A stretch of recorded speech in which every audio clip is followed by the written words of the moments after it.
Key building materials are falling in price. It's promising news for Australians looking to renovate their homes. Construction inflation hit a peak in July 2022, with costs leaping 21.7%. Prices now rising by 2.8% in the year to November.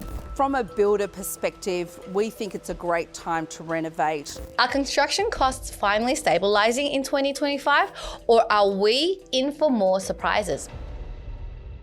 Hi guys, Kim here, back again with another construction cost update. You're probably thinking, construction costs? How exciting can that really be? But trust me, there's more to the numbers and trends we'll unpack here. It reveals a lot more than just dollars and cents. Construction costs tells the story of where our cities are heading, how government policies are reshaping the landscape, and whether now is the right time to build, invest, or even hold off. Let me ask you this. Have you noticed how housing affordability feels like it's slipping further out of reach? Or how major projects seems to take longer and cost more than ever before? Well, today we'll explore why that's happening and what it means for you. In this video, I'll be giving you a city-by-city breakdown of the key trends driving Australia's construction industry in 2025. So, stick around until the end, because whether you're planning your next big project or just trying to understand where the market is heading, this information you can't afford to miss. Let's kick things off with Adelaide. The city might not always grab national headlines, but its construction industry is vital to South Australia's economy. Adelaide is currently facing some serious challenges. High interest rates and reduced consumer incentives had led down to a wave of insolvencies across various sectors, not just construction. And while material supply chains have improved compared to previous years, shortages in skilled labour remains a prevalent issue. But it's not all bad news. South Australian government has rolled out significant investments in skills development to support the industry. Then there's a big one. Affordable housing. The Housing Australia Future Fund has set an ambitious target of delivering 1.2 million homes by 2030. But here's the catch. Current projections suggest that goal might be out of reach due to infrastructure constraints for new developments and upgrades to existing sites. On the bright side, first home buyers in South Australia are getting a leg up with initiatives like the removal of stamp duty and grants worth up to $50,000. That's expected to result in an additional 300 homes being built each year over the next 4 years. There are also innovative solutions from organisations like Junction, which recently launched a $37 million social housing project at Tonsley Park with federal funding support. Overall, while Adelaide faces significant hurdles, growth in both residential and industrial sectors is expected to remain strong throughout 2025. Now, let's go to Brisbane. Australia's third largest city is gearing up for its biggest event yet, hosting the 2032 Olympics. Infrastructure projects tied to the Games are set to kick off this year, but they're already stretching resources thin, particularly on skilled labour and materials. The good news is that inflation is easing and unemployment remains historically low. This should provide some relief for residential builders as activity picks up again in 2025. While we're not expecting a repeat of the construction boom of 2021, activity levels are projected to rise above long-term averages. One trend worth noting is Brisbane's pivot towards build-to-rent developments to solve its housing supply crisis. This shift helps sustain activity levels in medium and high-density residential projects while addressing affordability issues. Beyond housing, commercial and industrial sectors are also experiencing strong demand. However, contractors are still navigating longer project timelines due to lingering material and labour shortages. Tendering remains competitive, but pricing pressures haven't eased yet and likely won't throughout 2025. Canberra is telling a story of contrasting realities for this year. On one hand, residential construction is slowing down due to high inflation and land costs, making the dream of owning a home increasingly unattainable for many. On the other hand, large-scale commercial and civils projects are thriving, bolstered by substantial investments from the territory and federal governments, as well as private institutions. Let's talk about the residential sector first. A standard 4-bedroom home on a modest block now costs between $1.1 million and $1.3 million in new suburbs north or south of Canberra. These prices are a problem for first home buyers and middle-income families, especially as borrowing costs remain high. The economic uncertainty has also made it harder for builders to sell home and land packages, further stifling growth in this segment. The challenges don't stop there. Developers of multi-unit projects are struggling to make their ventures viable. Pre-sales have become increasingly difficult to secure due to rising construction costs and extended approval times. This affects the profit margins required to unlock bank funding. These pressures have led to an alarming trend of DA-approved projects being shelved indefinitely. Suburbs that were once buzzing with development activity are now seeing stalled construction sites. This raises the possibility of having a shortage of work for key trades like carpenters and electricians. This slowdown in residential construction is expected to persist in 2026. Now, let's turn to the commercial and civil sectors, where the story is much more optimistic. Large-scale defence, education, and infrastructure projects continue to dominate Canberra's construction landscape. These projects are supported by significant government funding and private investment, ensuring robust activity levels throughout 2025. Yet, this thriving segment isn't without its difficulties. Elevated construction costs remain a concern across all sectors. Trades such as concreters and reinforcement fixers are in high demand due to large projects being constructed simultaneously on overlapping cycles. This has created intense competition for structural trades and is driving up labour costs. Canberra's construction industry in 2025 reflects a stark divide between its residential and commercial sectors. Residential builders face an uphill battle against high costs and economic uncertainty, while commercial contractors benefit from robust government incentives and institutional support. However, both sectors share common challenges, such as labour shortages and cost escalations. Darwin's construction industry continues to operate at near capacity, driven largely by government and defence infrastructure spending. This high level of activity comes with its own set of challenges though. The Northern Territory construction market is grappling with a complex mix of labour shortages, rising costs, and project delays. Let's start with the good news. Defence and government infrastructure projects remain the backbone of Darwin's construction sector. These projects provide a steady pipeline of work and bolster the local economy.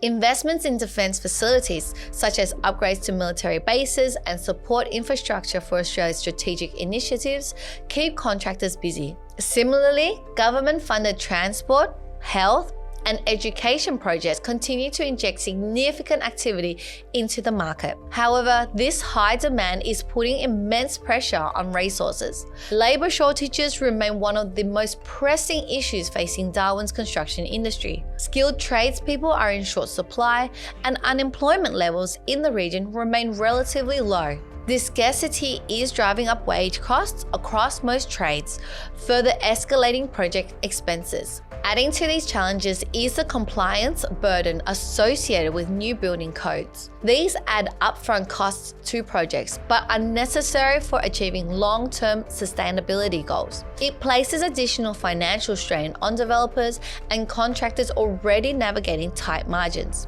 Material supply issues have somewhat stabilized since Q3 of 2024, but pricing volatility persists due to labor constraints and high demand. Contractors report significant variations in pricings across trades, reflecting different risk assessments and future work projections. Another factor impacting costs is the lack of competition within the Tier 1 contractor and subcontractor markets. With fewer players able to handle large-scale projects, prices for these developments remain inflated. This lack of competition makes it increasingly difficult for developers and asset owners to keep budgets under control. Smaller contractors often lack the capacity or resources to scale up for larger jobs, leaving a gap that Tier 1 firms dominate. Project durations are also extending due to resource constraints and reduced productivity levels. Large-scale developments often require specialised skills for equipment not readily available in Darwin's market.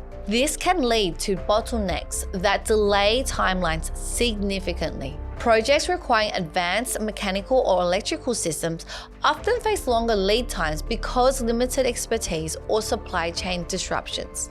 Contractor preliminaries face rising overhead costs, including occupational health and safety, compliance fees, insurance premiums, and other non-construction related expenses. These costs reflect the increasing complexity of managing construction projects in an environment where regulations are tightening and risks are growing. Despite these trials, Darwin's construction industry remains resilient thanks to its strong pipeline of government-backed work. The requirements for government projects have also created opportunities for smaller subcontractors and suppliers within the region. To sum it up, Darwin's construction sector faces a delicate balancing act. The city is brimming with high demand, but equally high challenges. While defence and infrastructure spending continue to drive activity levels, labour shortages, cost pressures, and regulatory compliances adds a layer of complexity that requires stakeholders to tread carefully. Now, onto Hobart. Hobart saw some softening last year, a welcome breather after years of skyrocketing prices and all-time high interest rates. But don't celebrate yet. This cooling period comes with its own problems, and questions remain about whether the industry can find a sustainable balance between demand, costs, and resource availability. Needless to say, the state's construction industry finds itself at a crossroads. Looking at the residential sector, private developments have been among the hardest hit in recent years. Rising costs have eroded profit margins for developers, leading to many projects being stalled or abandoned altogether. These projects will likely remain on hold until we see an increase in sales prices and leasing rates in line with inflation. Government projects have not been immune to these challenges either. Cost blowouts have become common across major public work projects, leading to delays in commencement and extended timelines for completion. This has been particularly visible in the health and housing sectors, areas already under intense public scrutiny due to the ongoing shortages. Labour supply issues also remain a concern for Hobart's construction industry. While the shortages during the pandemic have eased somewhat, there's still a significant gap between supply and demand for skilled workers. Pipeline for trainees and apprentices entering the industry isn't enough to meet future requirements, creating a long-term risk for workforce sustainability.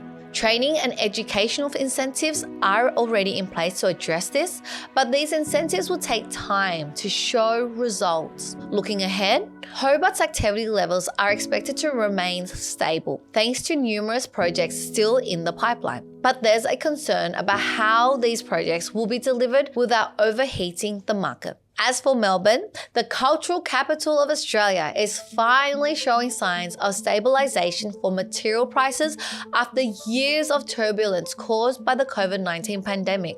This is a massive relief for builders and developers struggling to manage budgets in an unpredictable environment. But there are still some challenges that continue to cast a shadow over the sector. Labour shortage remains a persistent issue, resulting in increased construction costs. Ongoing company insolvencies are also providing obstacles for the industry. Don't fret though, there are promising developments on the horizon. The Victorian government has announced plans for 50 higher density living centres across Melbourne. This is to tackle the housing shortages associated with the state's population growth spike and the lack of new homes. Build-to-rent developments are another bright spot in Melbourne's residential market, with traditional apartment markets raising affordability concerns and changing buyer preferences. Build-to-rent projects are gaining traction as an alternative solution. These developments provide long-term rental options with the necessary amenities, catering to the growing number of renters, prioritizing convenience over ownership. Activity within the office, retail, and hotel sectors are expected to remain subdued. Meanwhile, the industrial, education, health, and aged care sectors are experiencing strong activity and performance, which is anticipated to continue throughout 2025. Melbourne's construction industry is finally finding its footing after years of turbulence. The combination of stabilising material costs, government-backed initiatives like high-density living centres, and a focus on sustainability provides a solid foundation for growth. However, addressing the lack of skilled and unskilled labourers will be critical to ensuring long-term stability. Perth's construction industry in 2025 is shaping up to be a continuation of the mixed bag we saw in 2024, with contrasting trends across different project types and market segments. While some areas show signs of stability and competitiveness, others continue to face persistent challenges driving up costs and delaying progress. Smaller scale projects are seeing a return to competitiveness in the tender market. This is welcome news for developers and contractors working on these projects, as it signals a slight easing of cost pressures. But on the other end of that spectrum, large-scale developments, particularly those involving Tier 1 subcontractors, are still experiencing opportunistic pricing.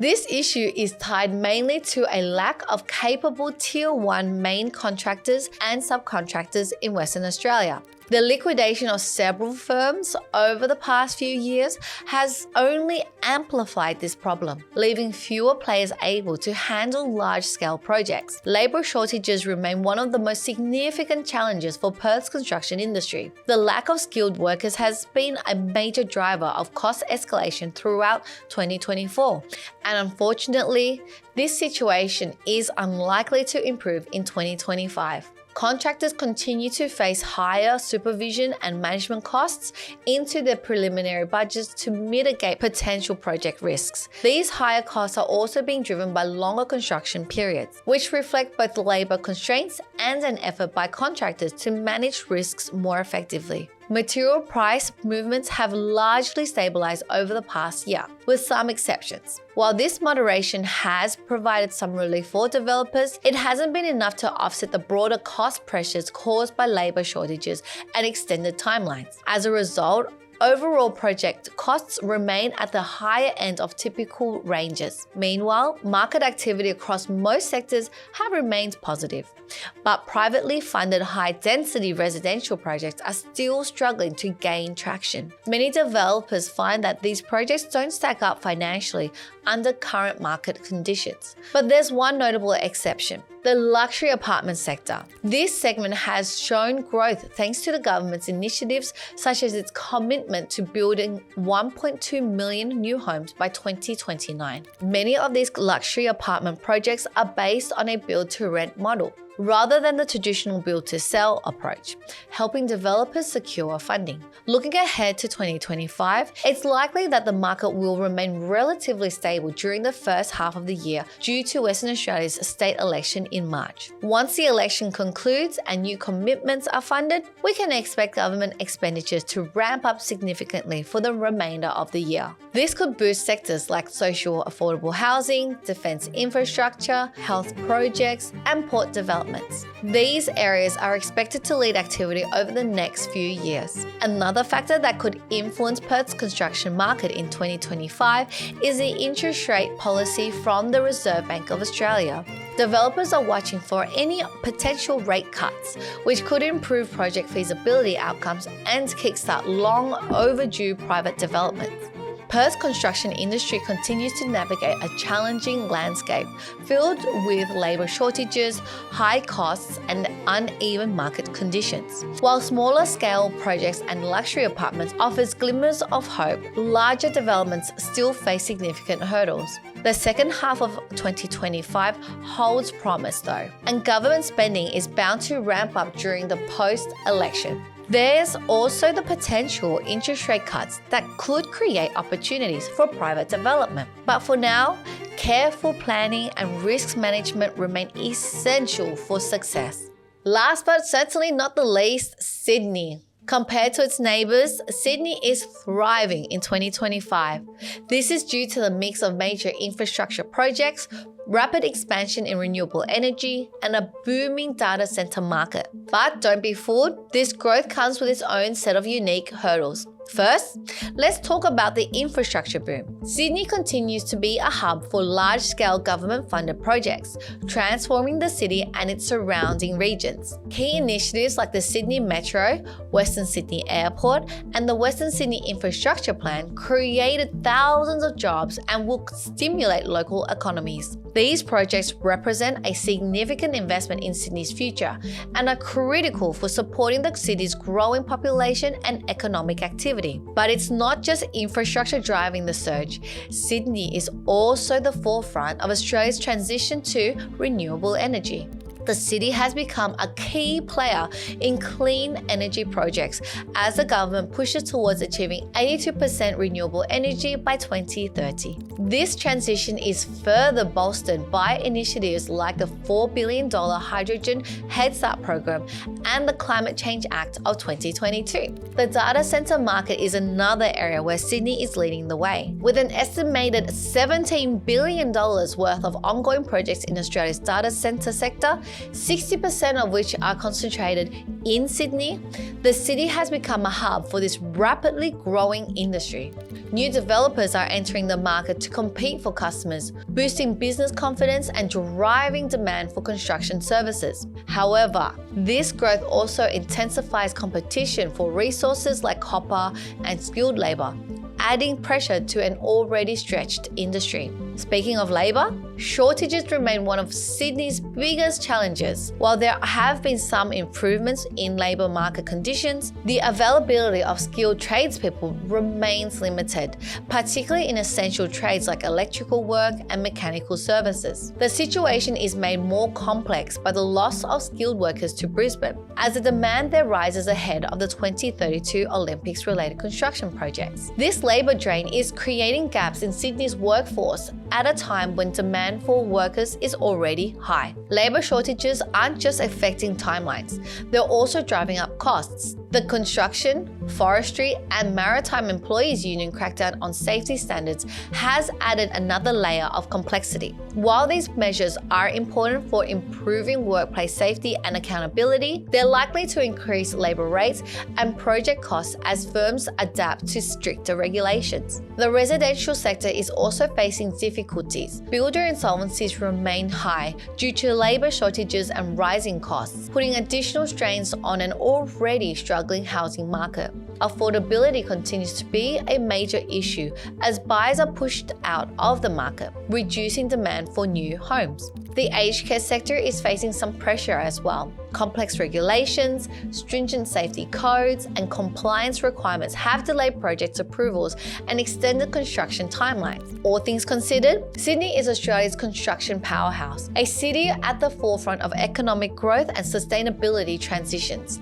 With major infrastructure projects, renewable energy initiatives, and data centres boosting business confidence, there's no shortage of opportunities. If the New South Wales government wants to keep things smooth sailing, they'll have to ensure that this growth remains sustainable well into the future. And that's a detailed look at the construction trends across Australia for the start of 2025. From Adelaide's affordable housing push to Sydney's green energy initiatives, it's clear that while challenges remain plenty, the opportunities are waiting around every corner. Which city's construction trends surprised you the most? Let me know in the comments below. If you're hungry for more insights, hit that subscribe button and notification bell so you never miss an update. Thanks for watching, and I'll see you in the next one.